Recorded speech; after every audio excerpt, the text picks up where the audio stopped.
Sometimes to achieve professional look in Microsoft Word document, you might require high level of precision of where text and image are located. For example, as I am editing my son's essay and inserted the picture, I would like to make sure that the text flows around the picture, or maybe on the right side or on the left side of the picture. One of the ways to accomplish this is to use hidden table. To add table into the document, you need to have an empty row in the table, and then use insert, and then use table. And we typically just need 3x1 table. And once you select it, you click insert. Next step would be to drag the image right into the table, or you can cut and paste image into the table. You can then play with the image sizes and resize the image as necessary. And also you can play with the sizes of the table cells. If there is some specific text that's relevant to the picture, you might consider cutting this text and then pasting it into the table. There might be 2 paragraphs that might be relevant to the picture. So you can do this by cutting 2 paragraphs and pasting them into the 3rd cell. And then the last step would be to select the table and make sure that the borders in that table are not visible. To do that, we need to go to Table Design and Table Layout tabs. If you click on Table Design, you access the different border styles for the table. And one of the styles would be No Borders. Once you select No Border style, the borders of the table disappear, and the text smoothly flows around the picture. Hidden table will not show up in the main editing mode, and it will also not show up in the reading view mode as well as it will also be hidden when you try to print this document. A lot of times, you may need to replace the background for the image in Microsoft Word. For example, I may have an image of the person sitting in the office, but I would like to put this lady into this office and have her background be represented by the second image. We can accomplish this in 3 steps. First, we need to remove the background on the image 1. Second, we need to identify the new background, which is image 2, which we already did. And as a 3rd step, we need to align image 1 and put it on top of the image 2. So on the left is how the picture looks with original background. On the right, the background was removed. What I would like to do now, I would like to add a new background for the picture that doesn't have background. I don't need this picture on the left, so I am going to delete it. I was just showing it for demonstration purposes. And I am going to bring a picture of the new background. I need to resize it to make it similar size with the picture we already have. Microsoft Word supports multi-layered architecture. The bottom layer is white paper. And now we have 2 pictures side by side, background picture and picture of the beautiful lady with background removed. To replace the background in the picture, we need to get to this architecture. On top, we need to have image with the background removed. This would be the image of the lady. Next layer, we would need to have the image of the new background. And the last layer would be Microsoft Word document paper. To accomplish this, we need to change the layout options for the pictures. So let's first change layout options for the background image. We're going to select Behind Text option for the background image. And as soon as we did, make the image of the lady flow on top of the new background image. By playing with sizes, we can adjust it so it looks natural and realistic. If images are of the different proportions, like in our case, we can use cropping technique to make sure everything fits and creates an illusion of the new background image. Also, because Word is the combination of text and images, it's always good to have an option Show and Hide Special Characters on. Having this option on allows us to see that there are 2 spaces here, which we can remove. And as soon as we did, it allows us much smoother flow of the image, one on top of the other. Even after some of the editing, you see that the bottom is not aligned. We still see the background of the old picture, and it doesn't look professional. Because it's hard to edit both pictures when one of them is on top of the other. We can separate the pictures temporarily and make some adjustments to the background picture. To do that, I am going to add additional lines and move picture on top toward the bottom. I am going to select the background picture now, and I am going to crop the picture. I do this by selecting Format Picture option and using the Crop option. I'm going to change the size of the picture a little bit and hit Enter. Now I can remove some of the end of the line characters and bring the original picture of the lady back on top. Sometimes you may need to write on the picture inside Microsoft Word document. So how do you do it? For example, this is an essay my son wrote about my childhood after interviewing me, and let's say we would like to add a picture into this essay. I'm going to drag the picture from File Explorer and drop it right here in the Word document. And let's assume that my intention is to add a title, Flooded Area, on top of this picture. One of the easiest way to do it is by using Insert and then add a floating text from Microsoft Word. I'm going to use simple text for this particular example and type Flooded Area in this box. As you might have figured out, if I try to drag this Flooded Area box, it's not going to go over on top of the picture. Main reason you cannot add text on top of the picture in Microsoft Word because they are located on the same layer. If you consider Word document paper as one layer, text and picture would be on the same layer too. To make them work nicely with each other, we need to put picture behind the text and put text on top of the picture. To accomplish this, we need to change picture formatting options. To do that, we select the picture, and in the upper right corner, you see different layout options available for the picture. We're going to choose the option which is called Behind Text. And now, what you can see is that the text that was at the bottom of the picture migrated over on top of the picture. But again, this is not what we're trying to accomplish here. So I'm going to use Enter button and move this text down to the next page.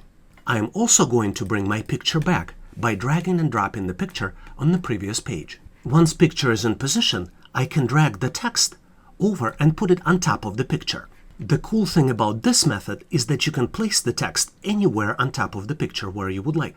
And if you don't like the white background in the text, or you don't like the line, let's go ahead and change the formatting for this inserted text area. To do that, we need to right mouse click on the text, select Format Shape, and as a first step, we're going to remove the line. So now we see the text, which we can still drag around, but now this text doesn't have the line. If you don't like the white area around the text, you can change the fill for this text area. To do this, we're going to click the Fill and select No Fill. Now we only have black text, which we can also drag around the picture and place anywhere we would like. Couple things to consider. One of the options you can do is to change the size of the text. You can make it bigger so it is proportional to the size of the picture itself. If you would like to put the text on top of the darker side of the picture, you might consider changing the color of the text as well. For example, to give it more contrast, you might consider changing the color of the text. And you can do it by selecting the font color, and the good choice here might be white. You can also make text bold. You can also change text into italic and increase the size based on what you're trying to accomplish. You typically start creating picture resume by identifying and cutting the right picture.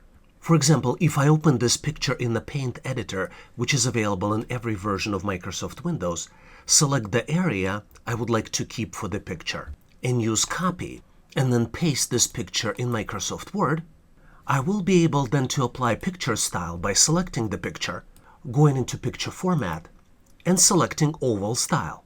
It is typically a good idea to select picture of high quality and then reduce it in size so you will preserve the quality of the picture. Once your picture is of a desired size, you can change the layout to make this picture floating. And once you have picture in place, you can start working on the resume. The first step to do the resume might be to change the layout to make margins narrow, and then insert the table, which you will later make hidden. To insert the table, you navigate to Insert tab and select the table. I will add the table with 5 columns. We will use the first column as the separator. Second column will contain icons for the address and other contact information. Third column will have the address itself. Fourth column will be a separator column, and the fifth column will have the content of the resume. To place the picture, we will select first 3x3 block and merge the cells. After this is completed, we can place our picture into this merged cell. We will put the name of the candidate into the upper right corner, and we will increase the size of the fonts. We will add candidate's contact information on the left side, and contact information will include cell phone as well as the email. To enhance the visual appeal of the information, we will add an icon. To add an icon, we need to click on Insert and select Icons. When you type email, you can select among various available icons for the email. And once inserted, you can reduce the size of the icon and put it into the right cell. We will do the same thing for the cell phone. Once icons are in place, it might be a good idea to center them. And you do this by selecting the Icons column and centering the content of the column. We might also consider reducing the size of the first column, and you do it by selecting the column and moving the icons to the left. To make content of the contact information fit better, we might need to change the size of the information. To do it, we select the text and we reduce the font size. To make it look professional, we might also consider changing the layout and making the text placed in the center of the cell. To do that, we navigate to the table's layout. To do it, we select the text and align it using Align Center Left button. In the next section, we might consider adding objective information. To do it, we type the objective, which would be the title for the section, and then we add the content. We might consider highlighting objective and making it bold to make it more vivid and visible. As we continue editing, we might add an experience information. To do that, we put the word experience and resize it to make it larger, as well as highlighting it in bold. The actual experience would be in a separate cell, and we can highlight the dates, the job title, and the company name in bold as well. It is typically a good idea to start describing your experience with the action verb, as well as put experience as bullets. As we continue to add more experience, we might apply the same formatting. To do it, we select the dates, title, as well as location and the company name and highlight it in bold. You can also use Format Painter, and you can select the text you're trying to copy the format from and apply it to the similar section. As we ran out of rows in our table, we can add additional rows by putting the cursor in the last cell and using the Tab button to navigate and add more rows. Having more rows allows us to add our additional experience onto the resume and format it so it looks similar to other experiences. You might decide to conclude your resume by adding the education section, and because this is the section name, you might consider applying the same formatting as you had for experience section to the education section. Typically, you put the education information in resume in the format of the months and then the year of graduation, include name of the university and the type of degree that you received. As a last step, you would need to hide the borders on your resume. To do it, you select the table and select No Border. As you look at the resume, you might consider making some final adjustments. For example, you might consider underlining the section name, as well as to making sure that the centered format applied to the icons as well. And if you're happy with your resume, you can save it as PDF and send it to potential employers. A lot of times, you may need to remove blank pages in your Microsoft Word document. For example, this is an essay document created in Microsoft Word that my son wrote based on the stories that I told him. As you can see, this document contains multiple blank pages at the end. There are 7 different scenarios that might be causing blank pages at the end of your Microsoft Word document, and we will look at all of them in this video one by one. The first and the most common scenario is extra characters on Microsoft Word page. You do not see these extra characters on the regular view.